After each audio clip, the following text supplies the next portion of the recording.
অধিক ঘনত্বত ৰূপচন্দা মাছ পালন কৰি থকা হৈছে। এই পুখুৰীটো 3 পৰা 4 কঠামান হ'ব আৰু এই পুখুৰীটোত 3000ৰ পৰা 4000 পিছ এনে ডাঙৰ আকাৰৰ ৰূপচন্দা পোনা এৰি দিয়া হৈছিল যোৱা মাহত।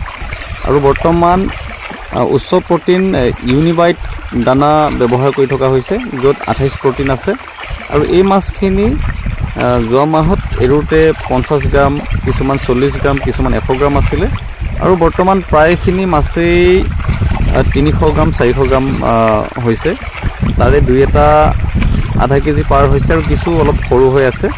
আপোনালোকেও অধিক ঘনত্বত ৰূপচন্দা মাছ পালন কৰিব পাৰে।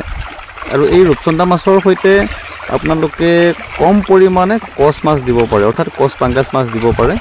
এনে কৰিলে কচ পাংগাছ মাছে যিহেতু পানীৰ ওপৰৰ ভাগৰ পৰা তলৰ ভাগলৈ অহা যোৱা কৰি থাকে, তেতিয়া পুখুৰীত অক্সিজেনৰ নাটনি হোৱা যিটো সমস্যা, এই সমস্যাটোৰ পৰা অন্যান্য মাছে মুক্তি পায়। অৰ্থাৎ মানে অন্যান্য মাছে অক্সিজেন পাই থকাৰ সুবিধাটো কৰি দিব পাৰে যদিহে আপোনাৰ পুখুৰীত কচ মাছ থাকে। আৰু যিসকলে ৰূপচন্দা মাছ পালন কৰিম বুলি ভাবিছে আমাৰ সৈতে যোগাযোগ কৰিব পাৰে।